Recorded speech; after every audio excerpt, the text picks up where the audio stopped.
Good day to all, and thank you for the opportunity to address you today as the Down Syndrome Family Network celebrates 10 years of service to Trinidad and Tobago.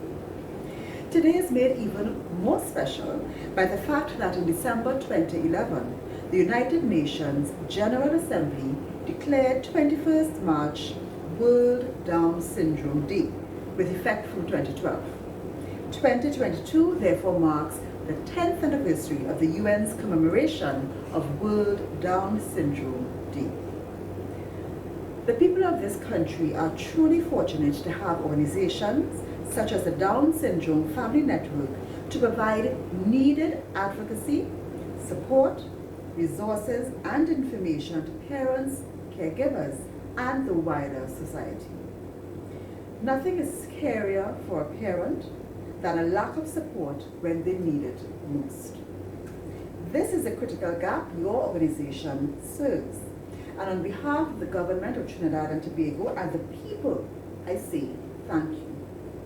Your tireless efforts have contributed greatly to helping persons with Down syndrome make positive contributions to their country. As we celebrate World Down Syndrome Day 2022 with the theme, What Inclusion Means to Me, I note and agree with the UN Convention on the Rights of Persons, who calls for full and effective participation and inclusion in society. However, in 2022, is that our reality?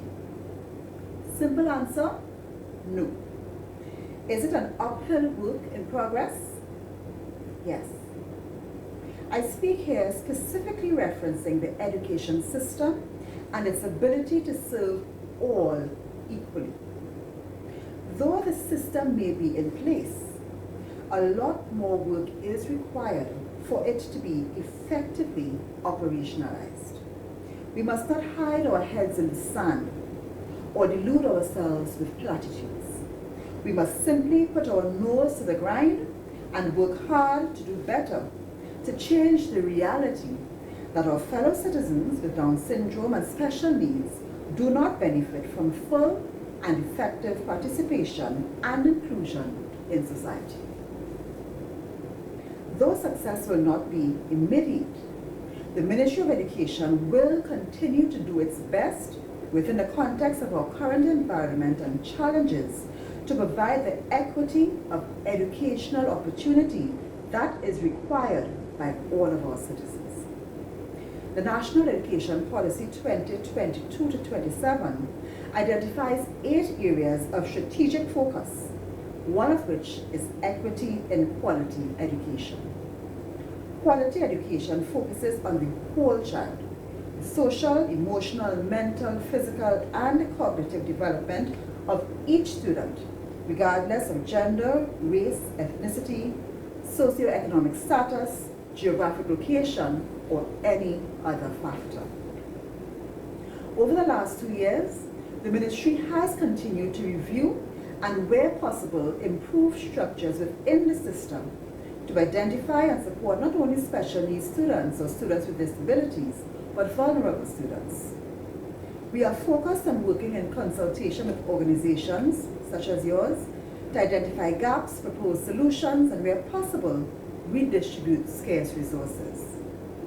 We are determined to provide support through professional development and training, monitoring and evaluation of our implemented systems, and to adjust our strategies where necessary. Our efforts have not yielded an optimal solution at this time, but it is a work in progress. We do have a long way to go, but we are determined to make steady improvement. It is the right of all children, including those with special needs, to be included in general education systems and to receive the individual support they require within those systems. That is the goal to which we are working. The achievement of this goal requires upgraded physical infrastructure, specialized training for teachers, and the engendering of a culture of inclusion and equity. That last one, that culture of inclusion and equity, will require the efforts of the collective we, the village that we so often speak about, that needs to support education. It is the duty of the Ministry of Education to provide services and programs that support persons with special needs to realize their true potential.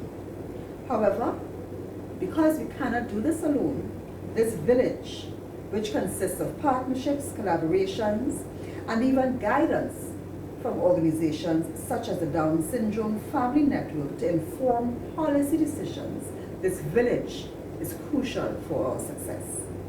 I therefore extend an invitation to all organizations, interest groups, and individuals to work with us to improve equity and quality access to education.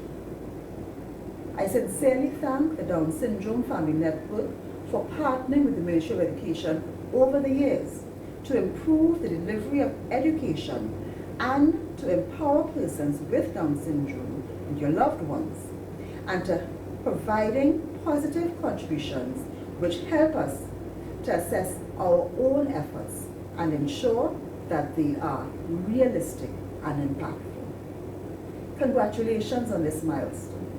I thank you for your continued efforts in advocacy and public education. May God keep you.